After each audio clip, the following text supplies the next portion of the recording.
आज हम लोग जीएसटी का रिवीजन करेंगे। जीएसटी एकदम स्टार्टिंग से जो भी इम्पोर्टेंट टॉपिक्स है उसके बारे में बात करेंगे और जो कन्फ्यूजन है उसको दूर करेंगे। ठीक है, तो देखिए जीएसटी जो होता है, जब हम लोग जीएसटी का चैप्टर पढ़ते हैं तो दो तरीके के जीएसटी हमको लगाने को मिलती है। ठीक है, एक होता है सीजीएसटी और एक होता है एसजीएसटी। तो दो तरीके की जीएसटी हमें दिखेगी। तो सीजीएसटी जो होता है वो सेंट्रल गवर्नमेंट का होता है, यानी ये जो पैसा आप देते हैं ये जाता है सेंट्रल गवर्नमेंट के पास, और ये जो जिस स्टेट में आप रह रहे हैं उस स्टेट गवर्नमेंट के पास पैसा जाता है। ठीक है, तो एक हो गया सेंट्रल जीएसटी, एक हो गया स्टेट जीएसटी। इसी को हम लोग शॉर्ट फॉर्म में सीजीएसटी एसजीएसटी बोलते हैं। ठीक है, अब क्या होता है, आपको यहाँ पे याद क्या करना होता है पहले ये समझ लीजिए। कुछ बच्चे क्या करते हैं, एंट्री याद करने लगते हैं। तो एंट्री ना याद करके अगर आप यहाँ पे कॉन्सेप्ट समझ लें तो आपसे कभी गलती होगी नहीं। कैसे गलती नहीं होगी, देखिए पूरे जितना भी आप क्वेश्चन लगाओगे जीएसटी में उसमें दो केस होगा।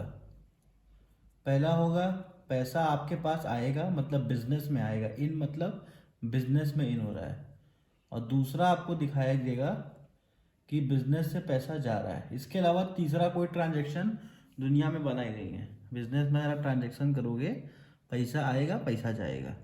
तो अगर आप ये समझ लो कि पैसा आएगा तो कौन सा जीएसटी लगेगा और पैसा जाएगा तो कौन सा जीएसटी लगेगा, तो आपसे कभी गलती ही नहीं होगा।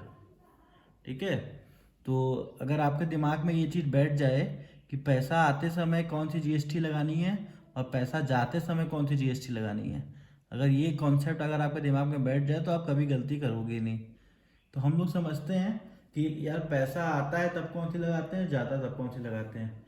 तो देखिए अगर पैसा आ रहा है, अगर मान लीजिए हम किसी को कहीं से सामान बेच रहे हैं और पैसा आ रहा है, तो पैसा आ रहा है तो उस कंडीशन पे कौन सी जीएसटी लगेगी पहले ये समझते हैं।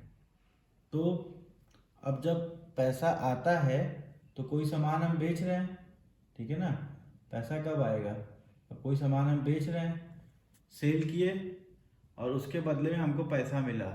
ठीक है, तो उसके बदले में जब पैसा मिलेगा तो उसमें हम लोग जो जीएसटी लगाएंगे सेल के साथ वो लगता है हमारा आउटपुट। तो पैसा सामान बेचोगे पैसा आ रहा है तो इन हो रहा है, तो इनपुट ना लगा के हम क्या लगाते हैं, आउटपुट। ये आपको ध्यान रखना है, जब पैसा आपके पास आएगा तो आप लगाएंगे आउटपुट जीएसटी, क्योंकि बच्चे क्या करते हैं वो सोचते हैं अरे पैसा तो आ रहा है इन हो रहा है तो इनपुट लगा दें, तो इनपुट नहीं लगता है। इसमें आप याद कर लीजिए कि पैसा आ रहा है तो उसका उल्टा जीएसटी लगता है। इन हो रहा है तो जीएसटी जो आ रहा है वो आउटपुट जीएसटी लगेगा। ठीक है, और जब पैसा आउट हो रहा है, आप परचेज कर रहे हैं, पैसा सामने दे रहे हैं, तो उस कंडीशन पे जो जीएसटी लगेगा उसको हम बोलेंगे इनपुट जीएसटी। तो अगर आपको इनपुट और आउटपुट याद हो जाए तो आधी लड़ाई तो आप जीएसटी के ऐसे ही जीत जाएंगे, आपकी गलतियां ही नहीं होंगी।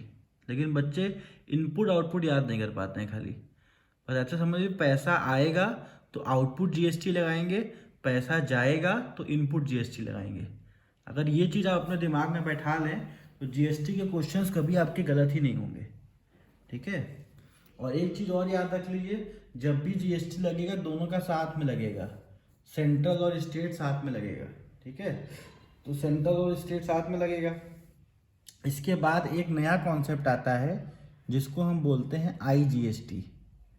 आईजीएसटी क्या होता है, इंटीग्रेटेड जीएसटी। इंटीग्रेटेड जीएसटी का मतलब होता है यहाँ पे जब आप स्टेट के बाहर सामान बेचते हो, अपने स्टेट के बाहर, तब आईजीएसटी चार्ज किया जाता है। तो मान लीजिए अगर सेंट्रल में 6% लग रहा है और स्टेट में 6%, दोनों में बराबर लगता है, नहीं लड़ाई हो जाएगी, दोनों में बराबर जीएसटी लगता है। तो अब आईजीएसटी जब लगाओगे तो उसमें 12% लगाओगे, दोनों जोड़ के। यहाँ पे 7% 7% तो यहाँ 14%, 6% 6% है तो यहाँ 12%।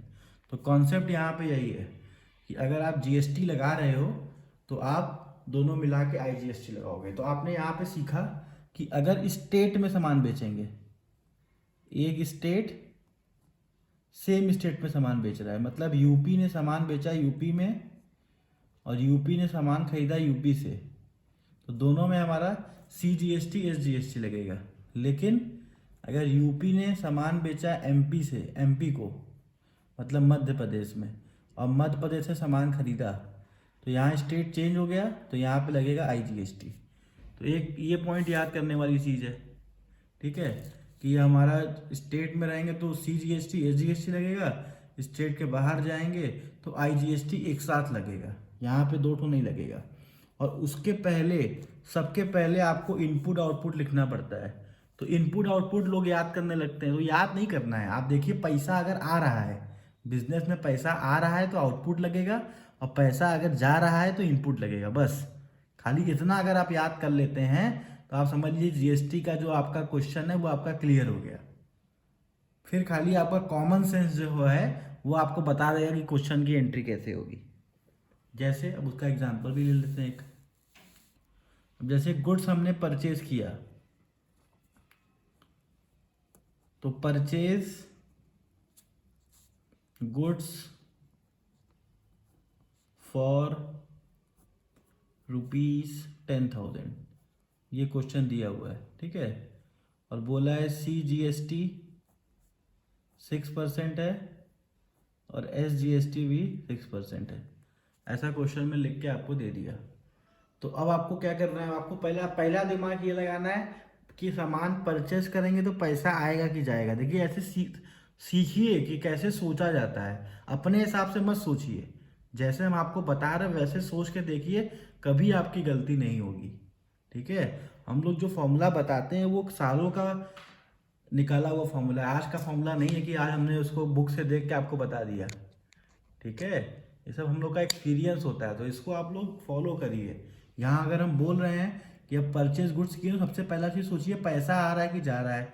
तो आपने मन में सोचा सामान खरीदेंगे तो पैसा देंगे ना, सामान खरीदेंगे तो पैसा देंगे, तो आपने ये फॉर्मूला देख लिया, पैसा देंगे मतलब आउट, आउट जा रहा है, आउट जा रहा है तो आउट में इनपुट लगेगा।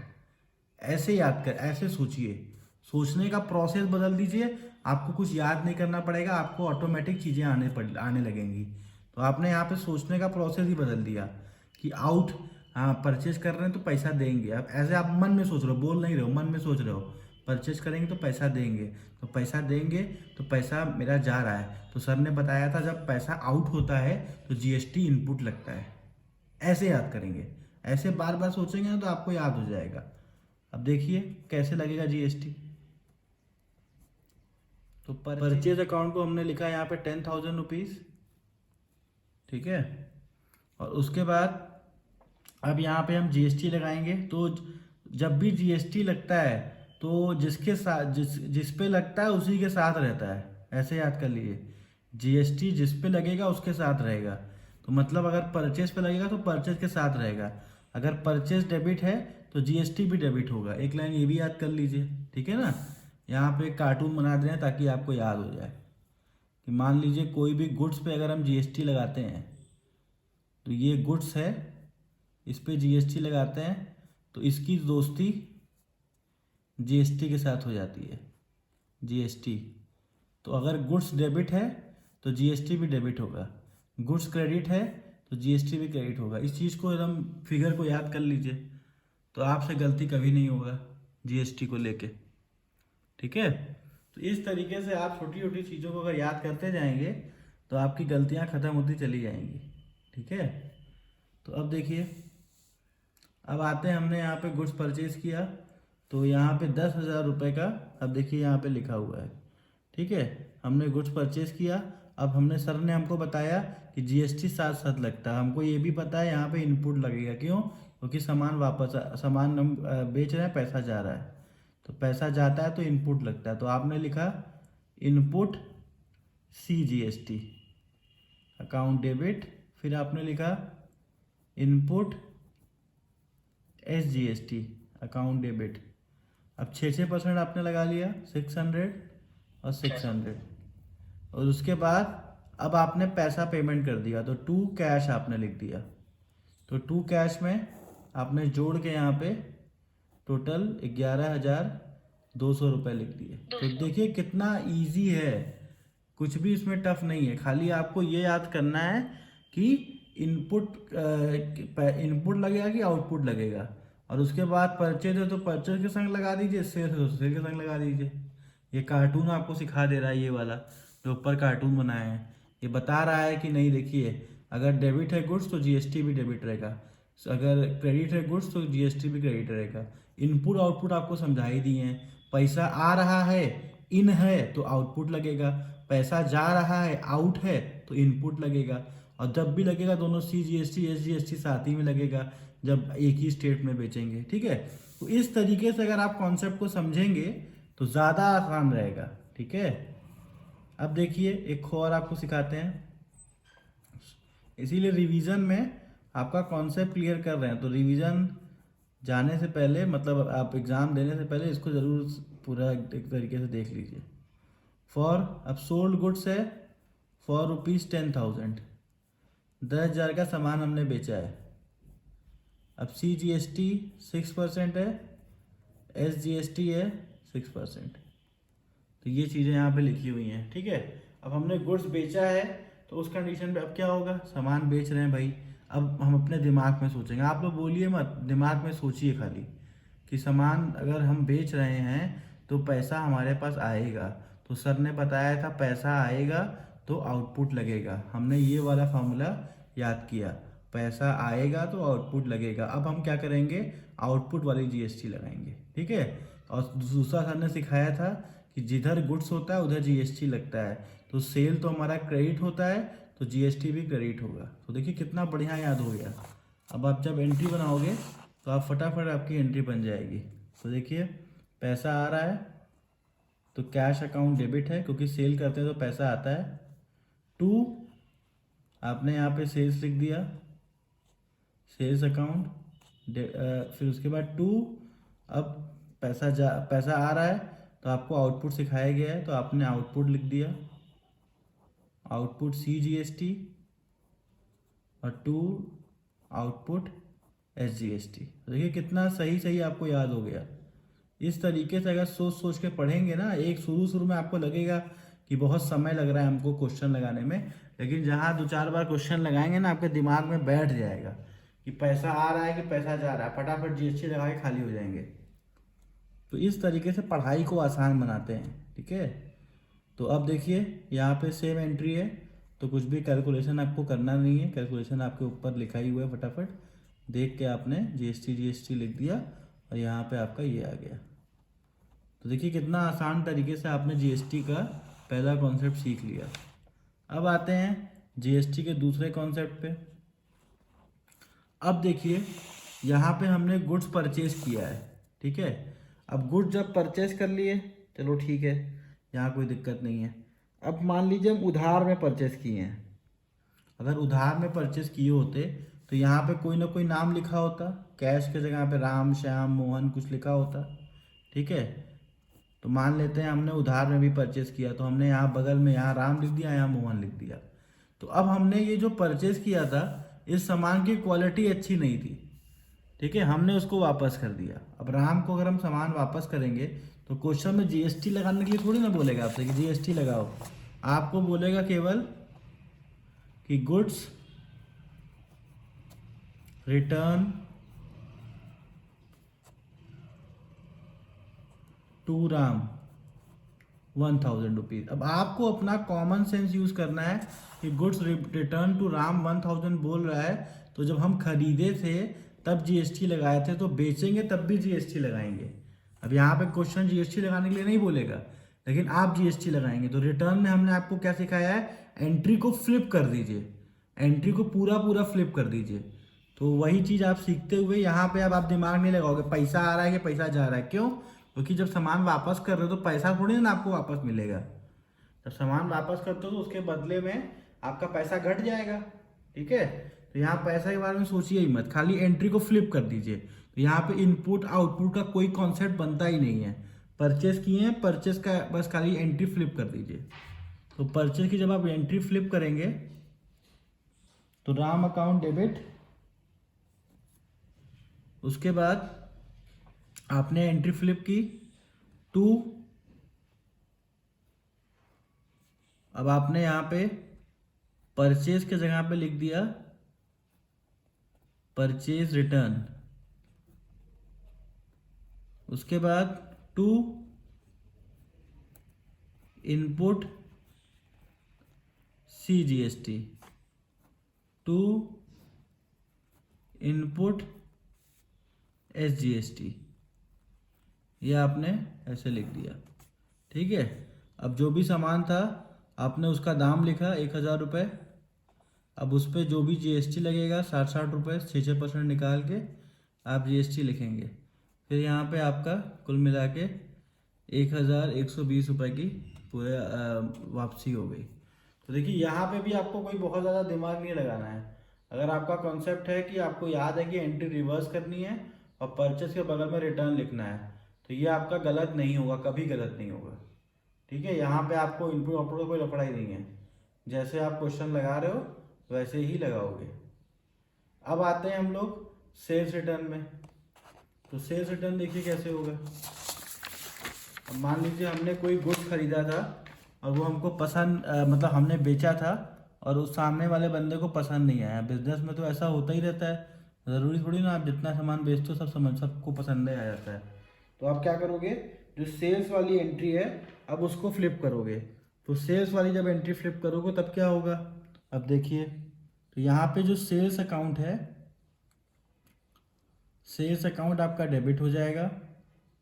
उसके बाद जो आउटपुट है, यहाँ पे सेल्स ना लिख के आप लिखोगे सेल्स रिटर्न। ठीक है, फ्लिप करते समय ये ध्यान रखिएगा, सेल्स रिटर्न लिख देंगे और उसके बाद ये इसके साथ ही लगेगा, ये भी डेबिट है तो ये भी डेबिट होगा।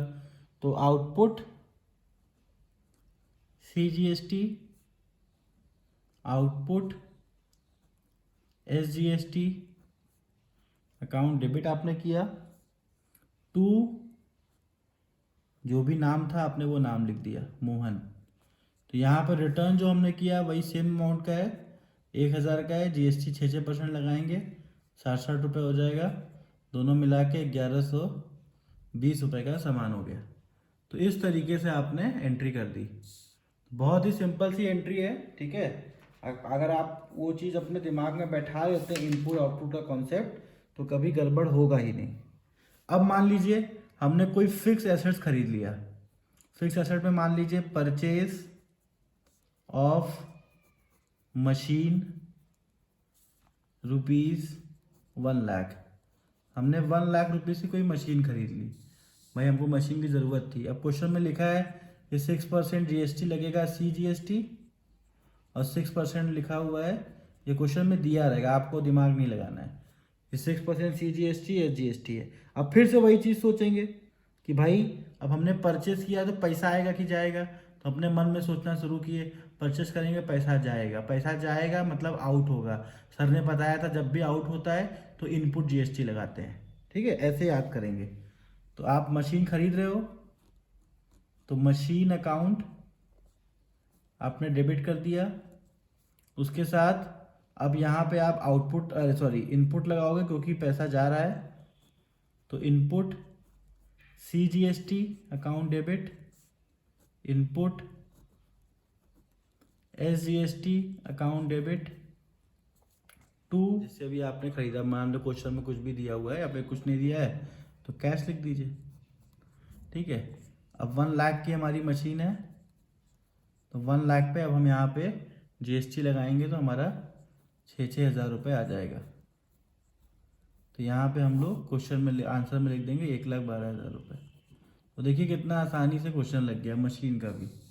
अब उसके बाद आते हैं, उसके आगे देखते हैं। अब है कि हमने कोई एक्सपेंसेस कर दिया। एक्सपेंसेस का मतलब कोई भी एक्सपेंसेस, ठीक है ना। तो हमने मान लेते हैं एक्सपेंसेस पे किया तो एक्सपेंसेस में सब चीज़ आ जाएगा। ठीक है, तो हमने मान लीजिए कोई भी पैसा खर्चा किया, रेंट पे किया। देखिए सैलरी पे GST नहीं लगता, इसको याद रखिएगा। अब हमने किसी को रेंट पे किया तो रेंट अगर पे कर रहे हैं तो उस पर GST कैसे लगाएंगे।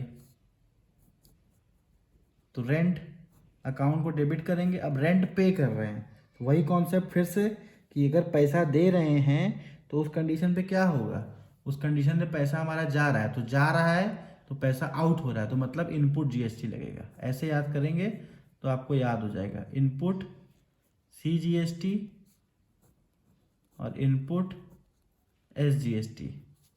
तो यहाँ पे 10,000 का गुड्स है। अब यहाँ पे GST आप लगाओगे तो 600 रुपये आ गया। हम यहाँ पे रैंडमली 6% ले रहे हैं, आपके क्वेश्चन में दिया रहेगा तो वही आप फॉलो करेंगे। तो ये हो गया हमारा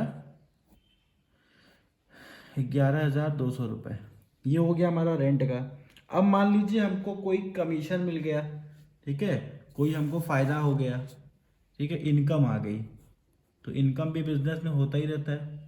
तो इनकम आ गया तो उस कंडीशन पे, इनकम के आने पे क्या करेंगे भाई, इनकम आ गया तो अब मान लीजिए इनकम का नाम है कमीशन, ठीक है, हमने कमीशन प्राप्त किया तो इसके लिए कमीशन रिसीव अकाउंट बनता है, खाली कमीशन अकाउंट में बना दीजिएगा। 10,000 रुपये का हमने कमीशन रिसीव किया। तो अब यहाँ पैसा आ रहा है। अब हम लोग फिर से सोचेंगे पैसा इन हो रहा है तो इसका मतलब आउटपुट GST लगेगा, ठीक है। तो एंट्री हमें आती ही है, बैंक अकाउंट टू कमीशन, क्योंकि कमीशन फ़ायदा है इसलिए कमीशन अकाउंट क्रेडिट हो रहा है। बैंक अकाउंट डेबिट, बैंक भी लिख सकते हैं, कैश भी लिख सकते हैं, कन्फ्यूज मत होइएगा, ठीक है। अब बैंक कैश जो भी लिखना है लिखिए। उसके बाद टू, अब यहाँ पे कमीशन रिसीव अकाउंट को आपने यहाँ पे डेबिट कर दिया, सॉरी क्रेडिट कर दिया। और उसके बाद अब यहाँ पे आप लगाएंगे आउटपुट CGST और SGST। तो यहाँ पे आउटपुट CGST और टू आउटपुट SGST। अब यहाँ पे लगाएंगे 10,000 रुपीज़, ये 600, फिर 600, यहाँ पे आपका 1,200 आ गया। देखिए कितना इजीली आपने सीख लिया कि कहाँ पे इनपुट लगता है, कहाँ पे आउटपुट लगता है। खाली सिंपल सा कॉन्सेप्ट है, पैसा इन आ रहा है तो इसका मतलब आउटपुट लगेगा, पैसा बाहर जा रहा है तो इसका मतलब इनपुट लगेगा।